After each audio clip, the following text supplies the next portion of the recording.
Well, thank you. Thank you for having me on the show, and thank you for all the hard work that goes into this show behind the scenes so that all this can happen. And I want to thank all the participants who dedicated this hour ahead of us of this Sunday to join me in the kitchen. It is my pleasure and my honor to cook raw with you. So today we are making a vegetable stew that is a very popular dish in my home country of Serbia. And this dish in my home country of Serbia on my mother tongue is called Juvet. Now I want to encourage you to try to pronounce this Juvet. Juvet. I think you've done it perfectly. Okay, so this dish was one of my all-time favorite dishes while I was growing up. And then when I went vegan in 2005, this dish was still one of my old favorites. It's just that I started eating vegan juvet or vegetable stew because this dish is so optional whether it contains meat or not. So it can be prepared in both ways. But then when I went raw vegan, low-fat raw vegan 80-10-10 in 2012, I just wasn't ready to give up on my all-time favorite dishes. And then I had this challenge, how to make vegetable stew juvet without grains, without rice.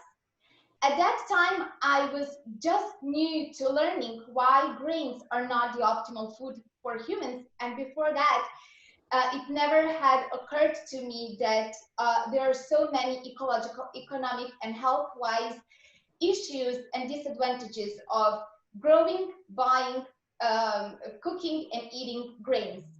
And then I realized that there is this miraculous vegetable that is called zucchini, and it comes in, as far as I know, in 3 different colors. You have this pale green, you have dark green, and yellow. My favorite is yellow zucchini, and it is such a perfect substitute for all the pasta, spaghetti, rice, lasagna, flatbread, you name it. You just need to know how to use it and how to slice it, how to cut it in different ways. And I'm stressing out this cut it because from my own experience working as a chef, as a raw vegan chef, and from my own experience as eating raw vegan food, the texture plays such a big role in taste. So the way you cut your vegetables, it's gonna influence the taste of it. Today we want to make a rice consistency, and that's actually the base of vegetable stew juvet. So first, please go ahead and take all of your zucchinis, cut off the ends, and then peel the zucchinis. Start now. So cut off the ends.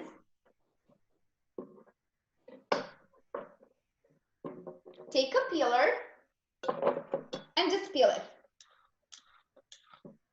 And one thing when it comes to peeling zucchini, because when you peel it, it can be very slippery. So I like to use a glove. So this glove has only been used for preparing food, for nothing else. So I just use the glove to hold on my zucchini so it's not slippery and I don't get this this like sticky water that comes out when you peel it. So we'll just peel all the zucchinis.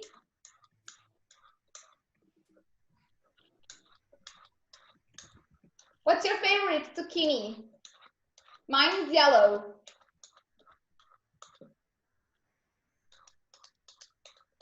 Do we have favorite zucchinis out there?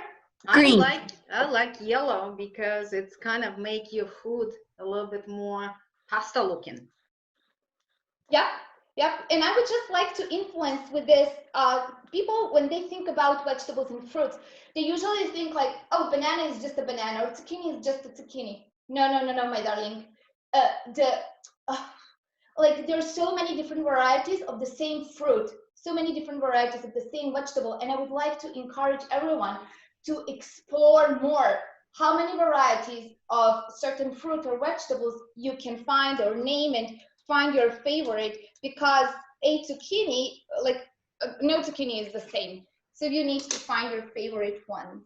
Okay, so we're moving along, cutting off the edges. and then just peeling with the rest of the zucchini.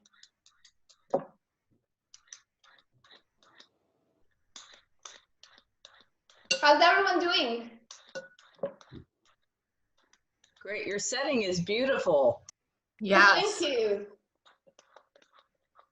I would like to especially thank to Louisa Koch, one of my best friends. She's from Denmark, and we've known each other for years now. She was the organizer and the co-organizer of the Fresh Food Festival in Denmark, where I was working as a chef and a yoga teacher and a fitness instructor, and you name it.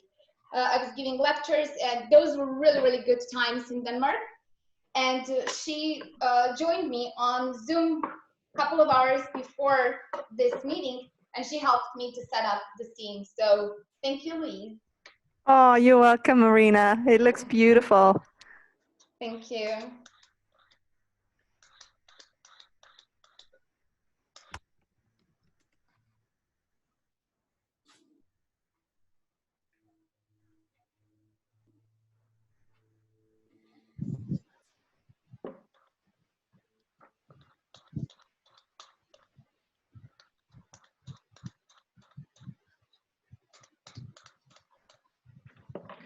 Okay, 2 more to go.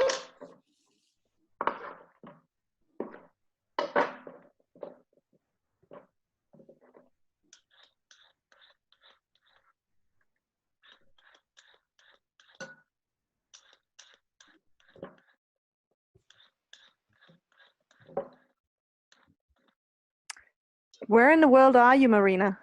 Oh, that's a good question. Where am I? So until 5 days ago, I was in Austria, and then straight from Austria, I came to Romania. I am here in a very small village in Romania, and I'm going to live here for 2 months. Sounds beautiful. Yeah, Romania has so many beautiful sightseeings and beautiful mystical castles. Dracula's story, of course, and yeah, it's a mystical country. So much to see.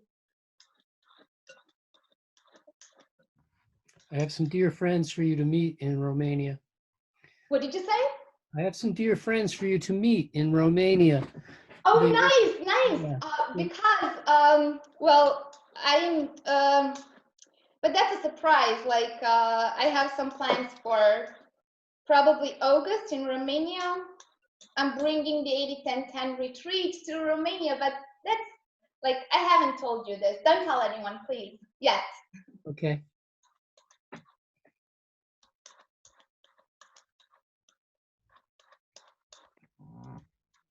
I guess my my task is to travel the world and tell people eat 80-10-10. Come on. So last year, for example, I was living in Israel for a month, and I also gave a workshop there. I made the posters and I put them around the town, and then I made contact with people, and I was like, I'm eating 80-10-10. Would you like to come to my workshop? And then I had like people in the house where I was living in. And I was teaching them how to prepare the 80-10-10. So that's what I'm going to do in Romania as well. Okay, so we have our zucchinis peeled. Can everyone see this? Okay, I hope you're free. So now we're going to take one and leave it aside, and then we're going to take all the rest. I'll probably leave the smallest aside, and that's going to be the base of the sauce. So I took these 4 zucchinis, and now I'm going to cut them in half lengthwise. So just cut them in half lengthwise.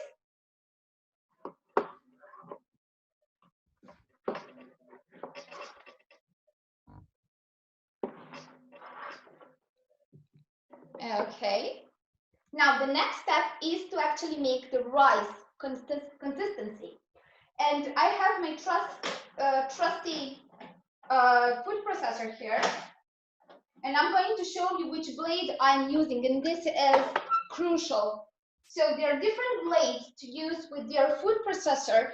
I'm using this one, and there are 2 sides to it. So there is this size that gives you like bigger thicker slices, And then if you switch it, you get thinner slices, and I want thinner slices for this particular recipe. So we're gonna place that in here, and the rice is gonna be ready in a couple of minutes.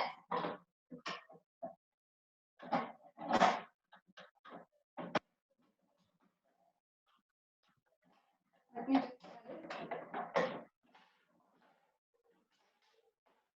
okay.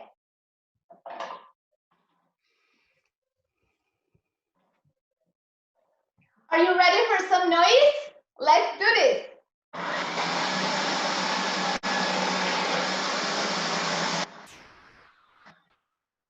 Okay, let's move on. Woo.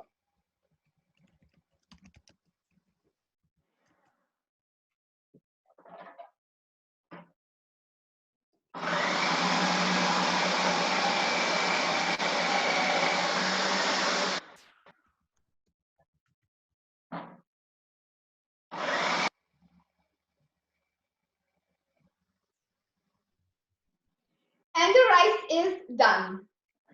Marina, what do people do if they don't have a food processor? Oh, Like- that's such a good question. Well, to make this rice, I even prefer another way, which is just more time consuming. You take your mandolin slicer and you take the knife that is like a spiralizer knife. I don't know the name of it. Julienne. It's called Julienne. Julienne, thank you. Yeah.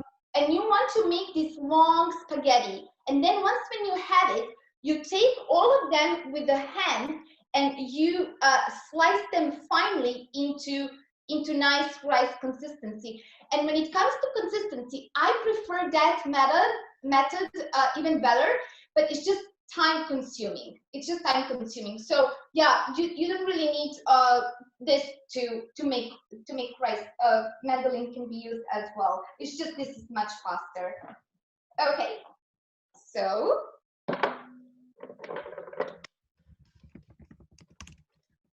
now we take this bowl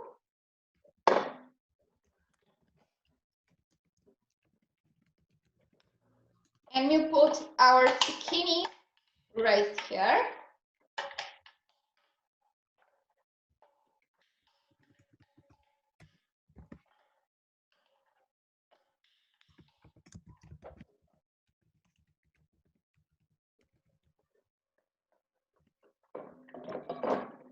Woo! Nice.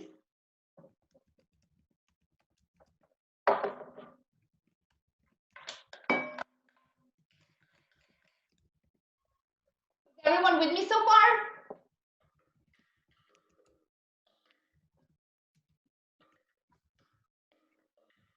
Yes. Easy. Nice. Rice. So for all of my people from the Balkans, Serbia, Croatia, Bosnia, please give me in the chat box, capitalize Grubic if you like Grubic.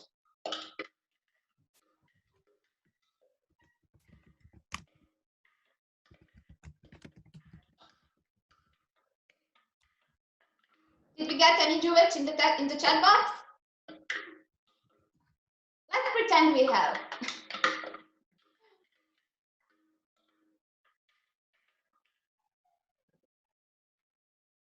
Okay.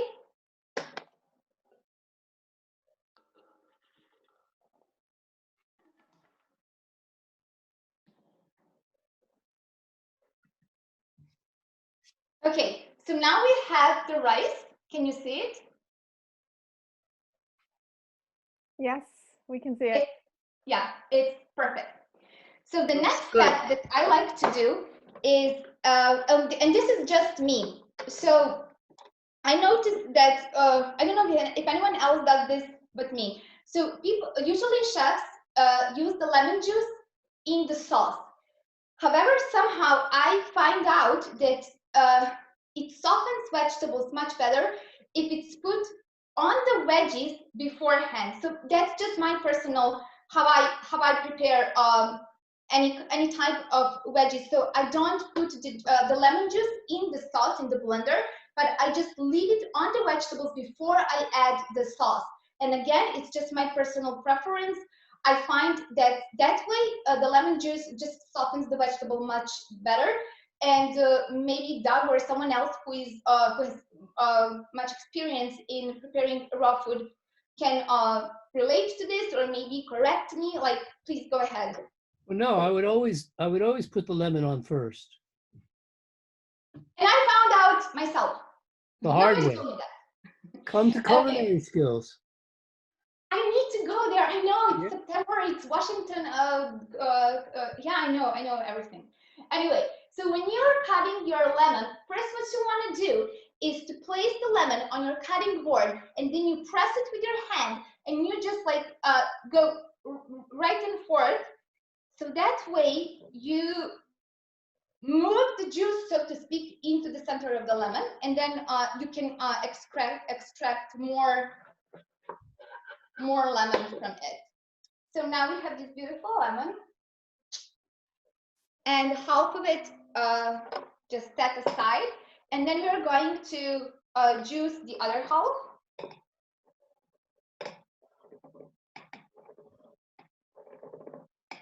Okay.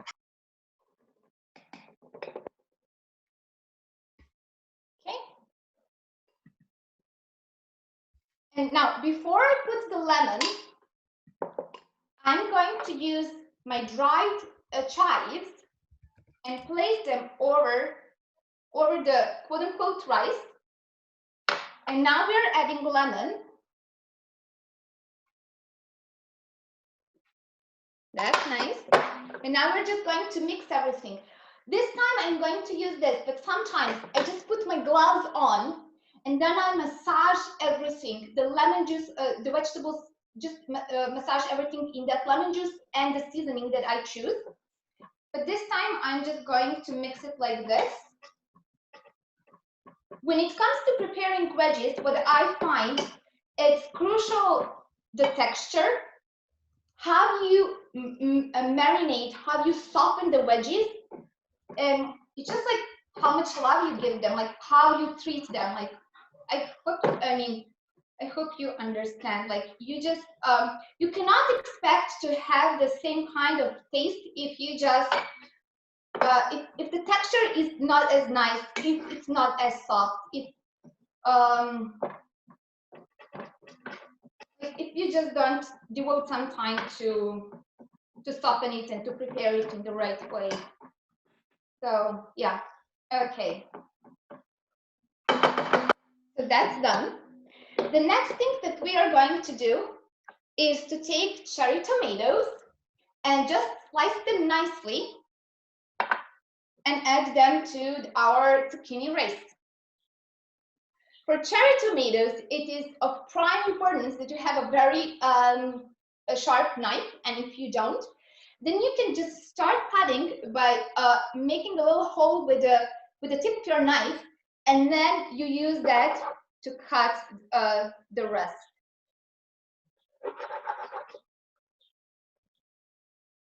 If anyone has any question, please go ahead and ask Doug. Thanks. Ask me. I'm kidding.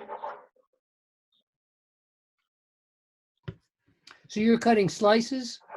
Yes, just slices, like 3 slices per cherry tomato. Mm-hmm.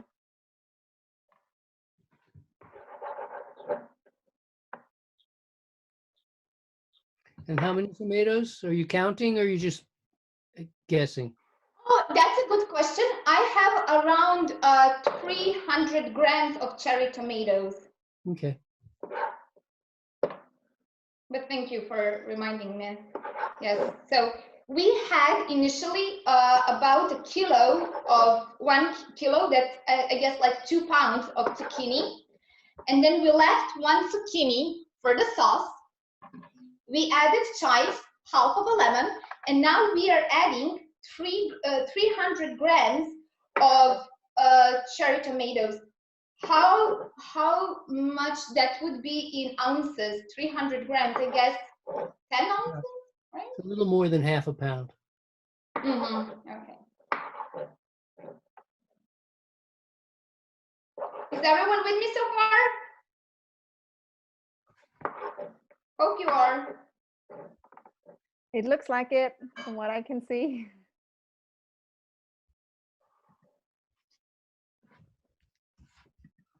Does anyone have any question? So far, we're on top of it.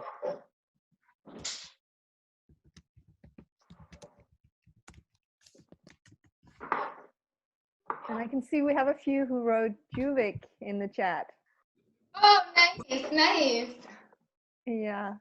I'm glad to hear that.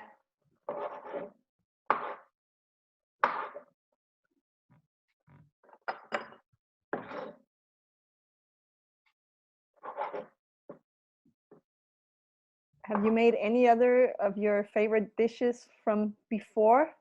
Like you went vegan, That's a good into one. raw version? I loved pasta. So any kind of pasta with some dressing. So when I went 80-10-10, nothing really changed for me. I still eat fruit for my first meal of the day, and then in the evening I have my rice or pasta. But this time I make rice or pasta with zucchini. So there is not a lot of change. When people tell me it's a drastic change, no, it's not. It's just like you were eating vegetables and fruits anyway, and you just need to find a way to get that desired texture or taste that you loved when you eat cooked food, and that you can achieve with just fresh vegetables, and it's even better. So yeah, I love spaghetti and various salads. My favorite salad is butterhead lettuce, but I'm very picky because butterhead lettuce, just like with any fruits or vegetables, it can be like, oh, like mouth-watering, and it can be disappointing. So you need really to learn to find good quality vegetables, fruits, and veggies. And I call this the art of fruit ripening. You need to learn how to properly ripen fruit. So with just like you make zucchini pasta, zucchini spaghetti, and then you add the sauce on top of it, and there you go. Like nothing beats that. Okay, so now we're going to add all of these cherry tomatoes to our base. Okay, so we have that done. The next thing is bell pepper. So bell pepper, I like to play with the textures here as well. So what I like to do is to take a bell pepper, deseed it. I don't know if you can see, it's very gooey, and it has that cooked texture, but all I did was to freeze the bell pepper, and then today, I froze it yesterday, and then I defrosted it today. So because I just like this texture in this particular dish. So this is what I've done, and now I'm going to put my gloves on just for a second. And I'm going to take each of these and just squeeze it to let the water go out. Okay. So we have 3 parts of this.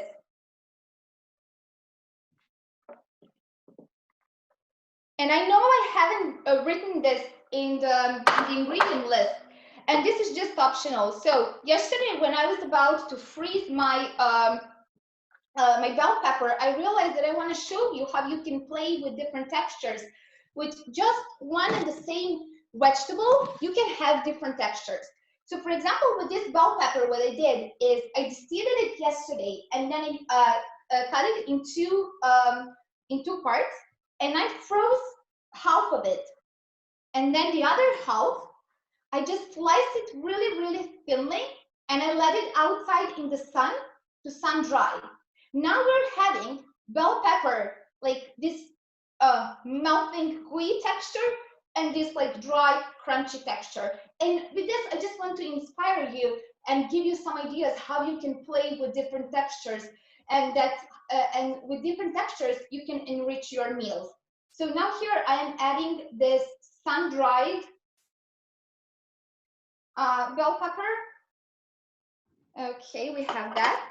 And now we're taking these 3 parts of frozen and defrosted bell pepper, and we'll just slice it thinly, lengthwise.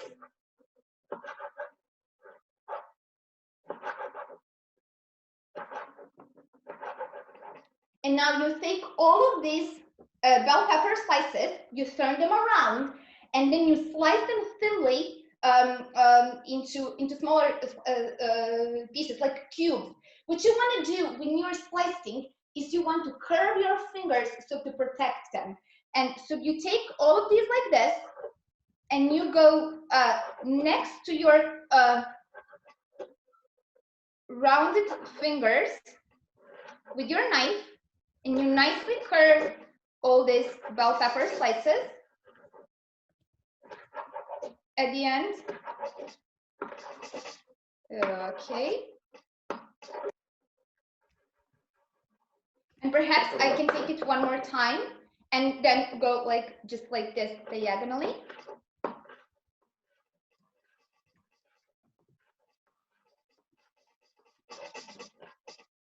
Okay, and we have it, and we are adding that as well. I have a question for Dr. Graham. Dr. Graham, what happens when you freeze the peppers? Why they become so soft? Well, they get very cold, and all that shivering makes them soft.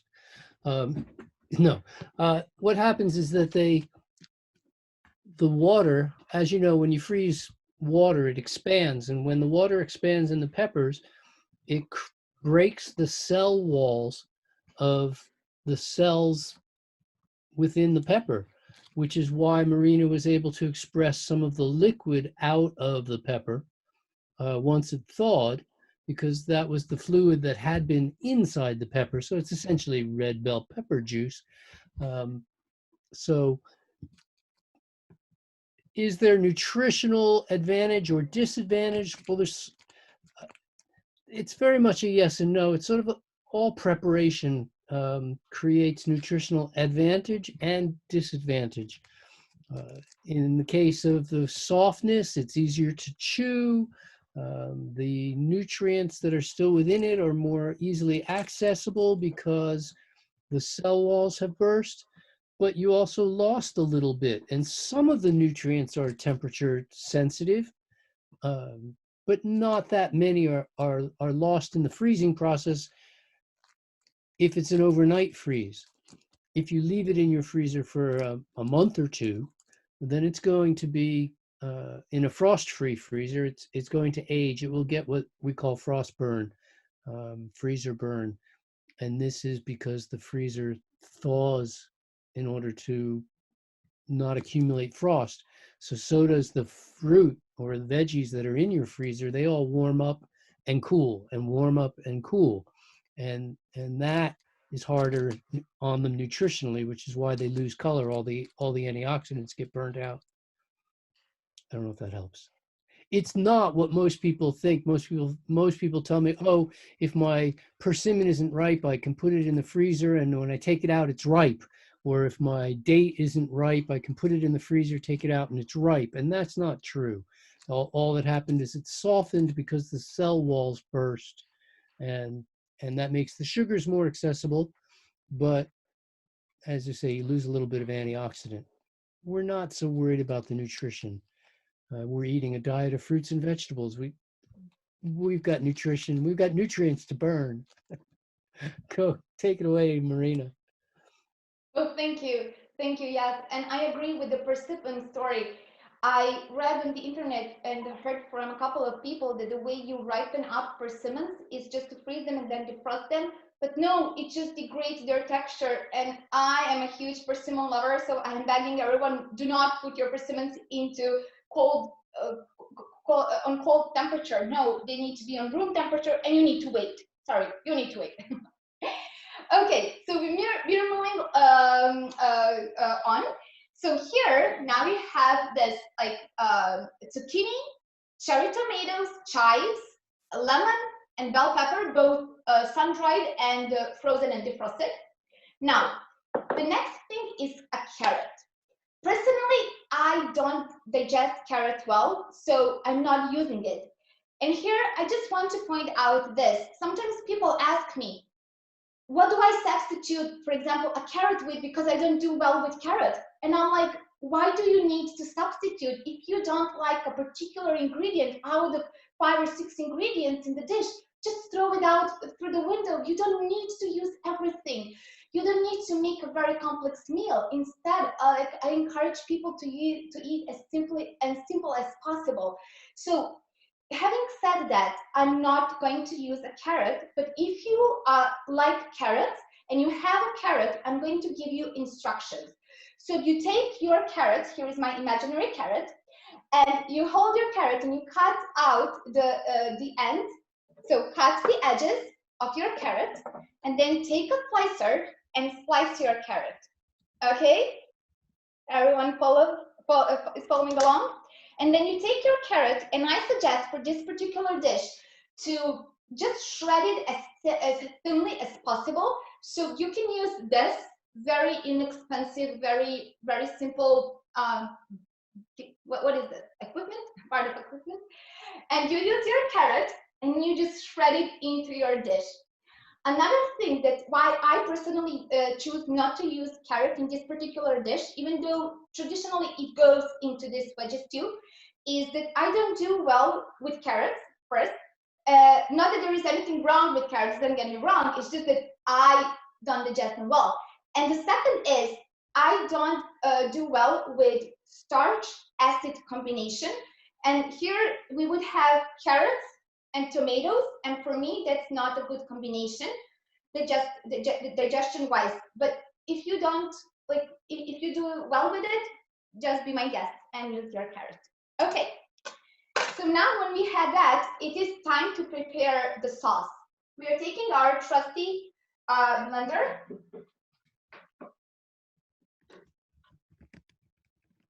The base of the sauce is this zucchini, and to be honest, for me, zucchini is always the base of the sauces. And you just slice it, cut it, sorry, lengthwise, and then you take both of the halves and you hold them like this. You round your fingers, and then you just chop your zucchini nicely.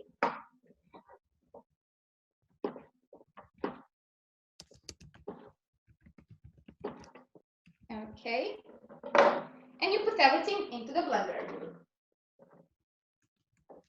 The next thing is celery. So if you have two stalks of celery, as I mentioned in the recipe list ingredient, please go ahead, remove all the all the leaves from the celery if there are any. And this is important because if you just try one of the leaves, you will see how bitter it is. And that says that there are some alkaloids in the leaves, so you want to remove that. I don't use celery leaves. I don't use them at all. And then you take your celery stalks and you just chop them really nicely and you put them in the blender.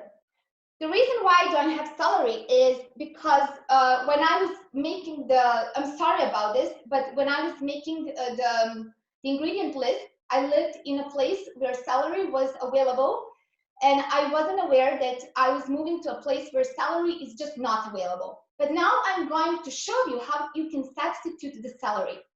So the celery, personally, I use to give the just the volume of the sauce, and but mostly for its salty taste. So I needed to think. I'm just going to give you my my line of thought. So I needed something that is going to give me a salty taste. So I just took like 200 grams of cherry tomatoes, and I prepared this yesterday. It's very warm here. It's sunny all day long. So we just sliced cherry tomatoes nicely, and then I left them outside in the sun for like maybe 8 hours yesterday and a couple of hours today, and I got these sun-dried cherry tomatoes. The reason why I don't buy quote-unquote sun-dried cherry tomatoes is that I am still yet to find a brand that is salt-free. And until I do that, I won't buy them. If you do have a store-bought sun-dried, quote-unquote, right? I mean, come on, tomatoes, then I suggest that you soak them in water just to get rid at least of some salt. But I will tell you this, you will never get rid of all the salt. Anyway, So do the best you can. I prefer to sun dry my vegetables myself, and most even the like dried parsley, dried chives, dried oregano, I do it myself, and it's very easy. You just leave it out in the sun, or you use dehydrator during the winter, so it's very easy. So anyway, if you have your celery, please chop it up and place that into the blender on top of these zucchini. Instead of celery to get that salty taste, I'll just use the sun-dried tomatoes, and I'm placing that here. Okay. And now we are placing the seeds. I put in the ingredient list sesame seeds. You can use sesame seeds or hemp hearts or sunflower seeds. Any of those would do for this particular recipe. Okay, so we are placing that in this. And the last but not the least, this is a seasoning that is very popular in Eastern Europe, and it's called paprika. It's actually just dried bell pepper. It's very popular in Hungary, in Serbia, Romania, and it just gives this nice flavor to the dish, especially to Grubic. So we are placing this as well. Okay.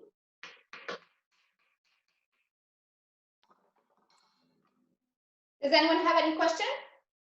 It says peas in the recipe as well. Yes. Oh, yes. Peas are absolutely optional. So I don't have peas. Peas are absolutely optional in this particular recipe. So peas are available. Let me tell this. Let me say this this way. So peas are available, as far as I know, only once per year, and that's sometime in spring in Serbia. And there are two main types of peas, as far as I know. And ones are bigger; those are sugar peas. Sweet peas, sweet peas, and then the other ones are smaller, and those are bitter when they are eaten raw. So if you have an access to those sweet, big type of peas, fresh and raw, please go ahead and use them. If you don't, you can use store-bought frozen peas. But let me tell you this, all frozen vegetables have been cooked. And I know that because I literally did this. And those who know me will see nothing strange in this, what I'm going to say. So just to make sure before I buy anything, I always check on with the company. So a couple of years ago, I took from the internet all the companies that I could find in Serbia, in my home country, that are making frozen vegetables, and I called one by one. Are you cooking your veggies before freezing? I am particularly interested in peas. And all of them said, yes, they've been cooked. So that's why I don't buy frozen peas. If they are not available, I don't use them. A substitute for peas could be raw sweet corn. Sometimes in the stores, they are cooked, sometimes not. But let me tell you this as well. There are different types of corn. And the way you know that the corn is good and you can eat it raw is that you take an ear of corn and then, well, this is not hygienic. You're not going to do this in the store, obviously. But if you have, like, you buy one and then you test it, and then you press your nail or a tip of a knife, even be nicer, you press into one seed of it. And if the so-called, what I call corn milk, that white substance comes out, that means it is juicy and sweet, and you can digest it raw, like easy-ish, because corn is like, well, it's debatable. I love it. I love it when it's fresh and sweet, but like I also experience too much of sweet corn in a raw state. So just play with it. Another substitute. So let me give you this line of thinking. Like when you're making a dish, if you want something something crunchy like peas, so what do you like? What can you substitute that with, like corn?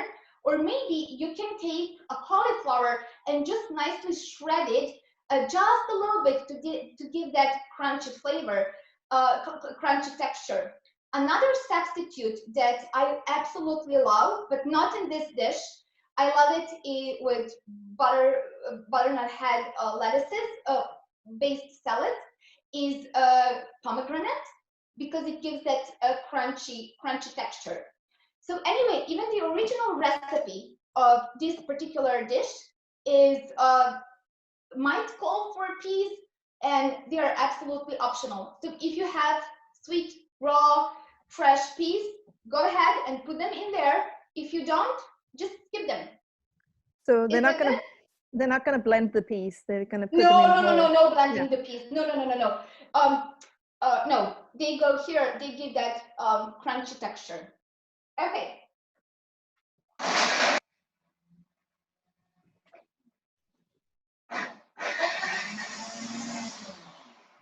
I have a Vitamix at home, so I'm not like, I do sell Vitamix.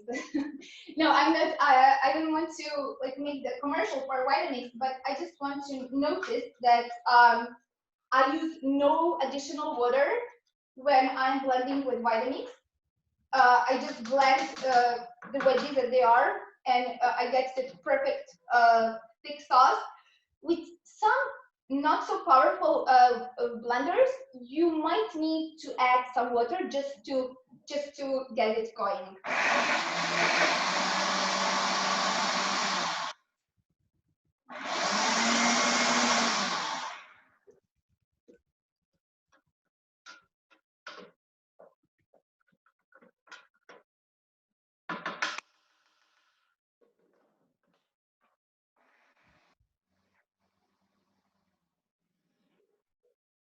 Okay.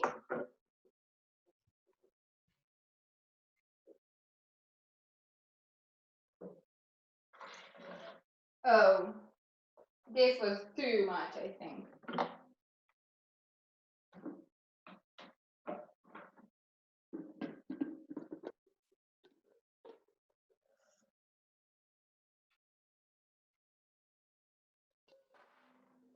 Sorry? Well, you can always add water, but it's harder to take it out.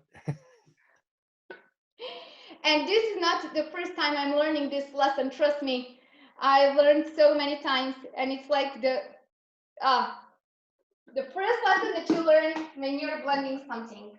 It's easy to add, it's hard to take out, but I'll get there. I'll get there, I promise, one day. At least I haven't done it. Woo!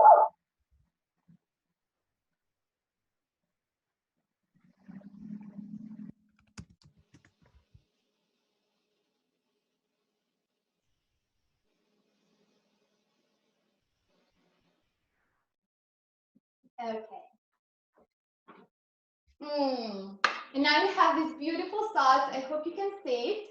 And the color is beautiful. And now we're just going to pour this, get everything out.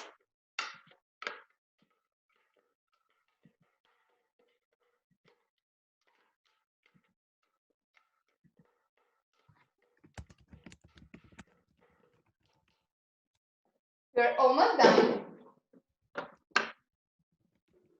Now mix it, everything.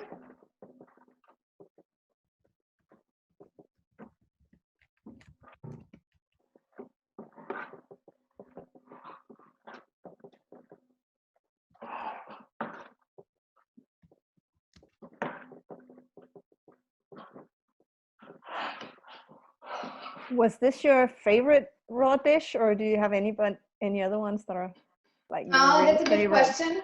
Yeah, this would be one of my favorite dishes, and the other one would be any kind of zucchini spaghetti spiralized with, for example, guacamole sauce, or my favorite sauce for spaghetti, and the one that I like embarrassingly almost always make, is so simple. It's zucchini, some seeds, like ham hearts would be good, around 30 grams of ham hearts, and some herb, maybe oregano or some basil, a little bit of herb, and that would be it. Very simple, and yeah, that would be my favorite. Like, everyday favorite kind of thing.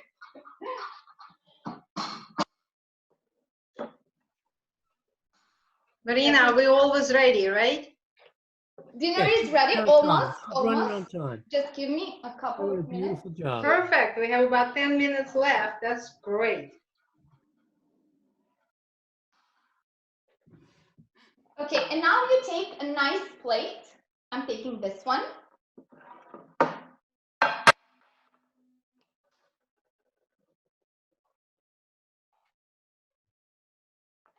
Place it nicely.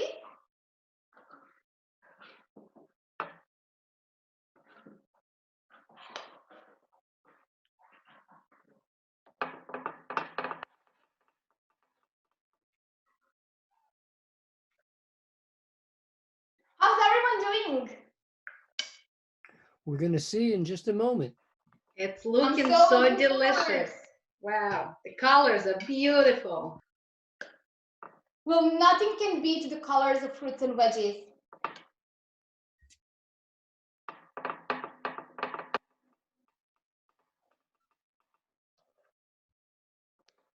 And you put in One about of the an ounce. simplest reasons when somebody asks me, why do you eat raw vegan, raw fruits and veggies? One of the simplest and so obvious is because the mere colors attract me. And that's all I need to know. There is nothing else I need to know about nutrition. Does it attract me in its original state with its color? That's what I have eyes for. Not all animals can see these colors. Carnivores, these two dogs that you don't see in the house, they don't see colors. So yeah, we're fortunate. We are so blessed to see these beautiful colors in fruits and veggies. And trust me, that's all you need to know, all you need to care about when it comes to nutrition. Does it attract your eyesight, your smell, and your taste buds in its raw state? And that's how you know you'll get your nutrients. Okay, set aside, I don't know, B12 and vitamin D, but that's all another story. And, okay, so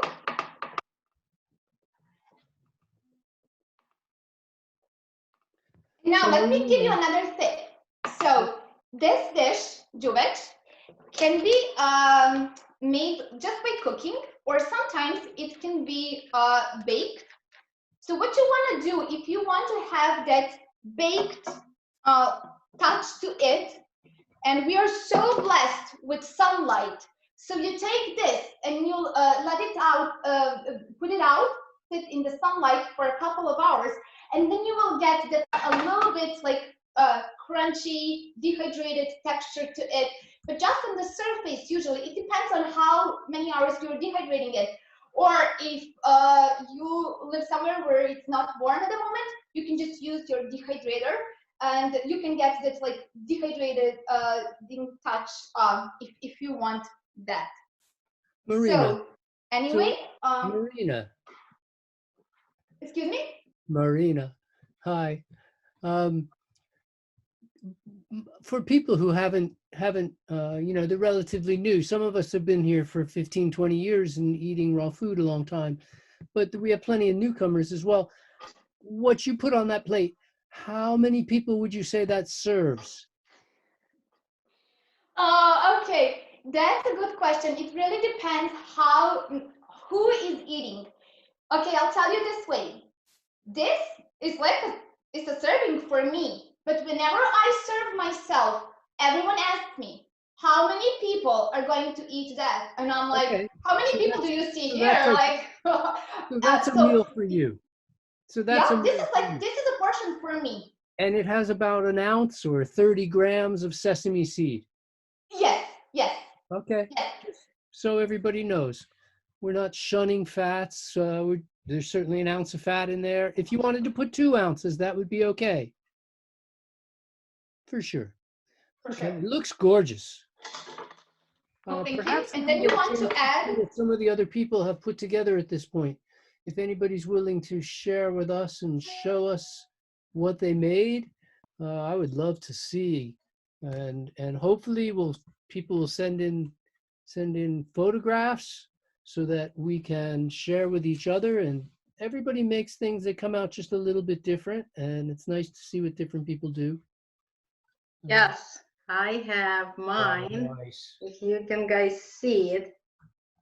Wow, that looks beautiful, Larissa. I'm so proud of you. I am proud of myself, and with your Well help, done, Marisa. Marina, with your help, I would not able to come up with anything even close to that without you. So thank you. Oh, Yeah. you're so welcome. It was my pleasure.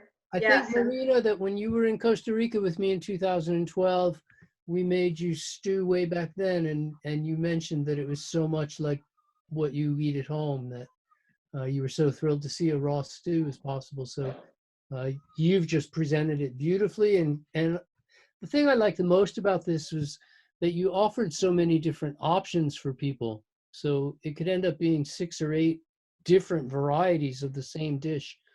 And that's just that opens up a lot of doors as well. So well done. Well, thank you. And I would like to mention, if you search on the internet the original recipe for this particular dish, you will find so many varieties. Some have corn, some have peas, some don't have any corn or peas, some have carrots, some don't have carrots, some have meat, some don't have meat. And with this, like, I just want to emphasize that how important it is to be creative and use your fruits and veggies in creative way, and learn beforehand what goes well digestion-wise. And that's all you need to know, and you're good to go. well, thank you everyone for being with us today and spending that hour of the day here. I think it's well spent, and I hope you learn a lot. And yes, thank you for showing those dishes. Thank you. Wow. Yeah, again, I'm going to encourage people to send their photos to us so that we can get them in. I'd love to see what you made. We'd love to feature your dish on our website, and it's a treat that we get so many people to share together. I'm encouraged by the comments that I've read this week of so many people who are in not only enjoying the show, but enjoying the fact that we do get to make a meal together, and it creates a community, be it global, but it creates a community. And then when we do get to meet each other at a retreat or a festival or wherever we go, it just makes it that much. Oh, it's so nice to finally put a face and a voice to the. All we read was your name, you know. So it is the creating of that community super important, and we're going to continue with this.